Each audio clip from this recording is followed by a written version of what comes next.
मोहोळ नगर परिषदेची निवडणूक नुकतीच पार पडली आणि या निवडणुकीमध्ये शिवसेना शिंदे गटाला या ठिकाणी सत्ता मिळालेली आहे आणि या ठिकाणी पक्षाने माजी नगराध्यक्ष रमेश बारसकर यांच्यावर जबाबदारी दिली होती।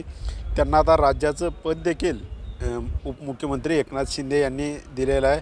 परंतु निवडणुकीपूर्वी या पक्षामध्ये प्रवेश केलेल्या पदाधिकाऱ्यांना आणखीनही पदं दिली जात नव्हती। निवडणुकीच्या आधीच मंत्री भरतशेठ गोगावले यांच्या उपस्थितीत यांच्या हस्ते या शिवसेना शिंदे गटात प्रवेश केलेले पांडुरंग खांडेकर आपल्यासोबत आहेत, ज्यांना आता पद दिलेलं आहे। तर काय सांगाल, काय पद दिले आणि पुढची भूमिका काय असणार? मी पांडुरंग खांडेकर, मी मोहोळ तालुका उपाध्यक्ष शिवसेना शिंदे गटामध्ये मला पद दिलेलं आहे। आमचे नेते रमेशजी बारसकर आज मोहोळमधून मला त्यांच्या हस्ते पदभार घेतलेला आहे। तरी येणारी पंचायत समिती असेल, जिल्हा परिषद असेल, यासाठी जोमाने काम करण्यासाठी मला पद दिल्याबद्दल मी त्यांचा आभार आहे। परंतु आता पद दिले, काम करणार आहात, जनतेचे आणखीनही प्रश्न असणार आहेत, तर त्यावर कसं काम करणार? जनतेच्या आज मोहोळ तालुक्यात 102 गाव आहेत। 102 गावामध्ये आत्तापर्यंत जे काय अडीअडचणी आहेत ह्या सत्ताधाऱ्यांनी केलेलेच नाहीत।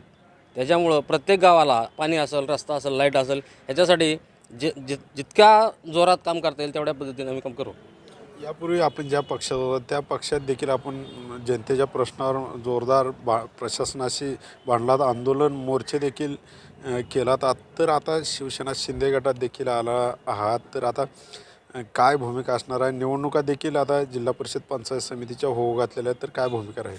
आता जिल्हा परिषद पंचायत समितीच्या जे निवडणुका होऊ घातलेल्या आहेत त्याच्यात जोर लावून आपल्या चालू शिंदे सेनेचा झेंडा जिल्हा परिषदमध्ये फडकवण्यासाठी पूर्ण तयारी करणार।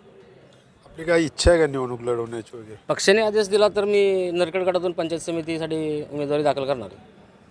विविध आपल्यासोबत पांडुरंग खांडेकर यांना शिवसेना शिंदे गटाने नुकतंच आता पद दिलेलं आहे, तालुका उपप्रमुख। आणि ज्या होऊ घातलेल्या निवडणुका आहेत जिल्हा परिषद पंचायत समितीच्या निवडणुकीत पक्षाने जी भूमिका दिली तीसुद्धा आता आपण निभावणार असल्याची भूमिका त्यांनी घेतलेली आहे। विशेष न्यूजसाठी अशोक कांबळे, सोलापूर।